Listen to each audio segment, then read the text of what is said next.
지혜가 그의 집을 짓고 일곱 기둥을 다듬고 짐승을 잡으며 포도주를 혼합하여 상을 갖추고 자기 여종을 보내어 성중 높은 곳에서 불러 이르기를 어리석은 자는 이리로 돌이키라. 또 지혜 없는 자에게 이르기를 너는 와서 내 식물을 먹으며 내 혼합한 포도주를 마시고 어리석음을 버리고 생명을 얻으라. 명철기를 행하라 하느니라. 거만한 자를 경계하는 자는 도리어 능욕을 받고 악인을 책망하는 자는 도리어 흠이 잡히느니라. 거만한 자를 책망하지 말라. 그가 너를 미워할까 두려우니라. 지혜 있는 자를 책망하라. 그가 너를 사랑하리라. 지혜 있는 자에게 교훈을 더하라. 그가 더욱 지혜로워질 것이요 의로운 사람을 가르치라. 그의 학식이 더하리라. 여호와를 경외하는 것이 지혜의 근본이요 거룩하신 자를 아는 것이 명철이니라. 나 지혜로 말미암아 내 날이 많아질 것이요 내 생명의 해가 내게 더하리라. 내가 만일 지혜로우면 그 지혜가 내게 유익할 것이나 내가 만일 거만하면 너 홀로 해를 당하리라. 미련한 여인이 떠들며 어리석어서 아무것도 알지 못하고 자기 집 문에 앉으며 성읍 높은 곳에 있는 자리에 앉아서 자기 길을 바로 가는 행인들을 불러 이르되 어리석은 자는 이리로 돌이키라. 또 지혜 없는 자에게 이르기를 도둑질한 물이 달고 몰래 먹는 떡이 맛이 있다 하는도다. 오직 그 어리석은 자는 죽은 자들이 거기 있는 것과 그의 객들이 수올 깊은 곳에 있는 것을 알지 못하느니라. 아멘. 우리들의 인생은 수많은 갈림길에서 선택의 연속입니다. 점심에 무엇을 먹을 것인지 고르는 것처럼 고민되기는 하지만 우리 인생에 크게 영향을 끼치지 않는 그런 결정들이 있는가 하면 어떤 배우자와 결혼하느냐, 뉴질랜드로 이민을 오느냐 마느냐와 같은 평생을 좌우하는 아주 중요하고 굵직한 결정들이 있습니다. 오늘 본문에서는 무엇을 선택하느냐에 따라서 생명과 죽음을 오가는 중대한 사안을 다루고 있습니다. 바로 지혜의 초대에 응하느냐 미련한 여인의 초대에 응하느냐입니다. 사실 앞에서도 두 번에 걸쳐서 이 지혜의 초대가 있었습니다. 하지만 계속해서 반복되고 있는 것은 오늘 8절 9절 말씀에서 말씀하시는 것처럼 지혜 있는 자는 더욱더 교훈을 더하고 그 지혜 있는 자에게 가르치면은 그가 더욱더 지혜로워질 것이기 때문입니다. 오늘 말씀 가운데서 이 지혜의 초청 가운데 순종하며 나아가는 저 우리 성도님들 되시기를 간절히 바랍니다. 먼저 지혜의 초대에 대해서 살펴보면 1절 2절 말씀에서 이 의인화된 지혜는 풍성한 잔치를 정성껏 준비하고 있습니다. 손수 집을 짓고 일곱 기둥이라는 집을 짓고 있습니다. 일곱 기둥이라는 것은 완전함을 나타내는 그런 숫자이죠. 그렇게 완전한 집을 잔치를 위해서 짓고 있고 짐승을 잡고 또 마실 것을 준비하고 잔치상을 이렇게 차리고 있습니다. 얼핏 봐도 얼마나 정성껏 잔치를 준비하고 있는지 상상이 갑니다. 그리고는 여종을 보내서 사람들을 잔치로 초대합니다.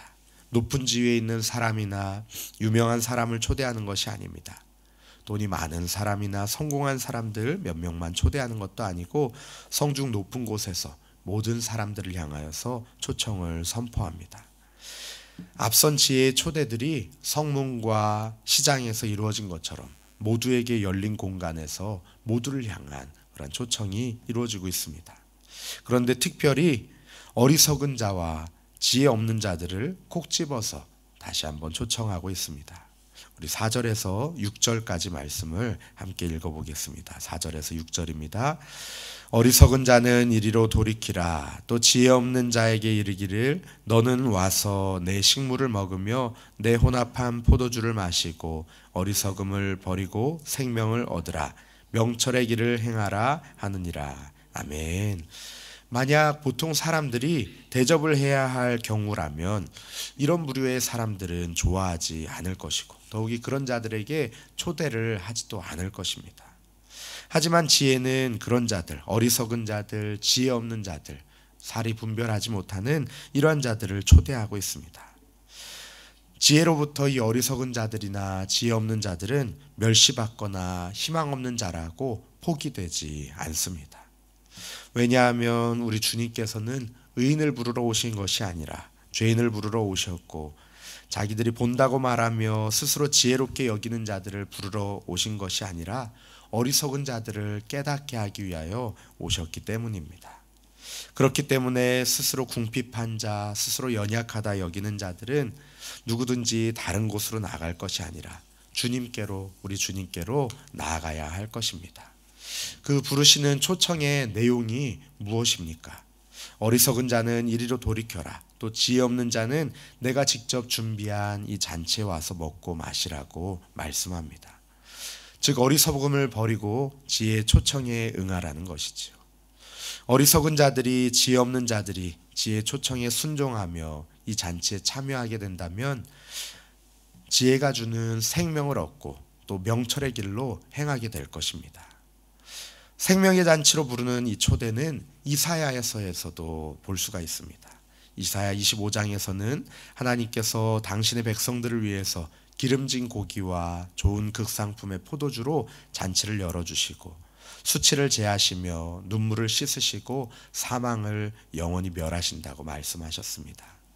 또 55장에서는 하나님께서 바벨론 포로로 잡혀간 어리석은 이스라엘 백성들을 위로하시고 주님이 예비하신 잔치로 초청하십니다.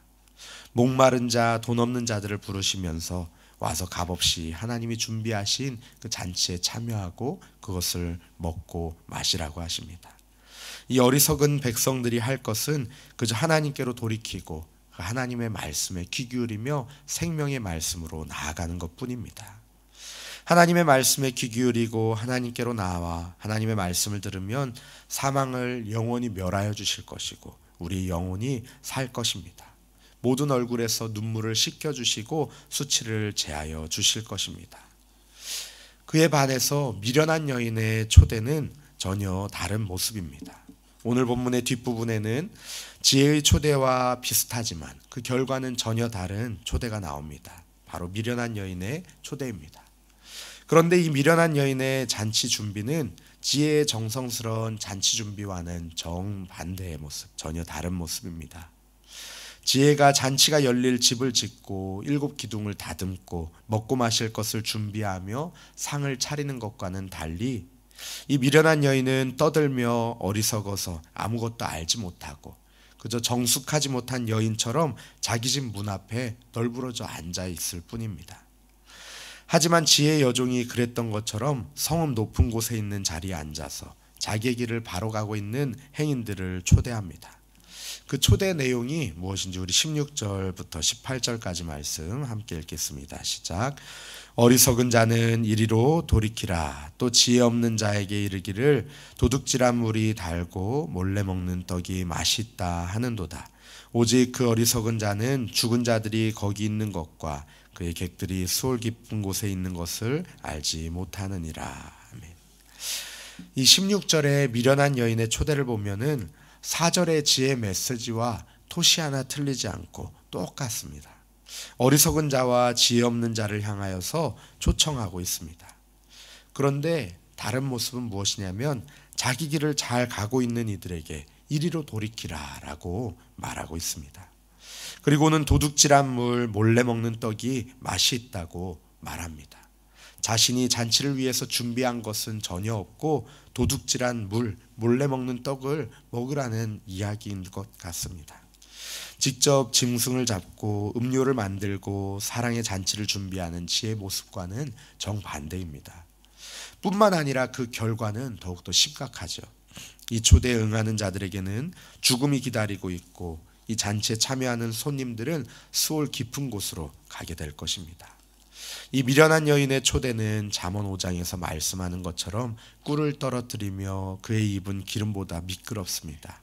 하지만 그 나중은 쑥같이 쓰고 두 날 가진 칼같이 날카로우며 그의 발은 사지로 내려가고 그의 걸음은 수월로 나아가는 것과 같습니다. 오늘날 우리 주변에도 이러한 유혹들이 얼마나 많이 있습니까? 우리의 학교 생활, 가정 생활, 또 직장 생활, 사업하는 가운데 꿀을 떨어뜨리는 것 같이 달콤한 죄의 소리가 우리들 주변에서 도사리고 있습니다. 또 우리의 가정을 지키고 자녀들을 말씀으로 교육할 때에도 또는 우리의 신앙 생활 가운데도 도둑질한 물이 달고 몰래 먹는 떡이 맛있다고 하는 그러한 미련한 여인의 초대가 우리의 마음을 사로잡을 때도 있습니다. 그러나 분명히 기억할 것은 그 끝에는 분명히 결단코 죽음이 기다리고 있다는 사실입니다. 오늘 본문 말씀은 우리 앞에 놓인 생명과 죽음의 갈림길에서 올바른 선택을 할 것을 권면합니다. 미련한 여인의 달콤한 유혹에 빠져서 죽음에 이르지 말고 지혜의 초청에 순종하여서 생명을 누리도록 우리에게 가르치고 권면하고 있습니다. 우리를 생명의 길로 인도하는 지혜는 무엇일까요? 우리 앞에 지혜의 초청과 뒤에 미련한 여인의 초청 사이에 중간에 자리 잡고 있는 10절, 11절 말씀이겠습니다. 우리 10절, 11절 말씀을 함께 읽겠습니다. 여호와를 경외하는 것이 지혜의 근본이요 거룩하신 자를 아는 것이 명철이니라. 나 지혜로 말미암아 내 날이 많아질 것이요 내 생명의 해가 내게 더하리라. 아멘. 잠언에서 처음부터 말씀했고 또 계속해서 말씀하고 있는 여호와 하나님을 경외하는 것, 거룩하신 하나님을 아는 것이 바로 우리를 생명으로 인도하는 지혜의 초청에 응하는 것입니다. 바로 생명의 길로 나아가는 그 지혜의 초청입니다. 예수님께서는 요한계시록 3장에서 볼지어다 내가 문 밖에 서서 두드리노니 누구든지 내 음성을 듣고 문을 열면 내가 그에게로 들어가 그와 더불어 먹고 그는 나와 더불어 먹으리라 말씀하셨습니다. 오늘도 우리 주님은 생명의 잔치를 여시고는 우리를 초청하고 계십니다.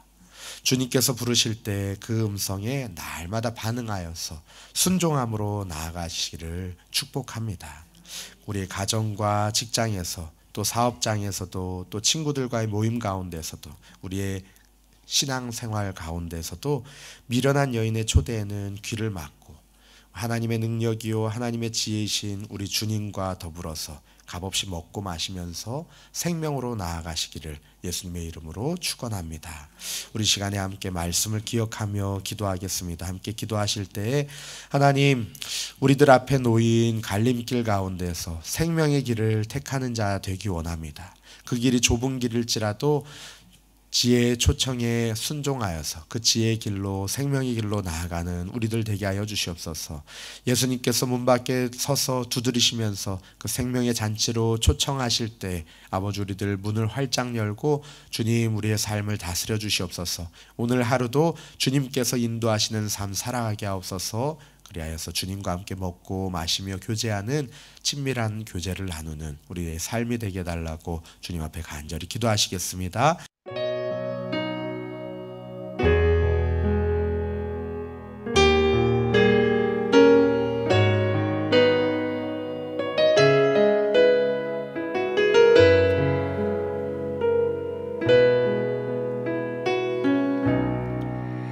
나 같은 사람도 사랑하시나요? 너무 크고 아름다운 그 사랑, 그 사랑 내 맘 넘치니 나 더욱 주 사랑하니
살아계신 하나님 당신의 뜻 이루어 주옵소서. 나의 하나님 살아계신 하나님 당신의 길 가게 하소서. 나의 하나님 살아계신 하나님 당신의 뜻 이루어 주옵소서. 나의 하나님 살아계신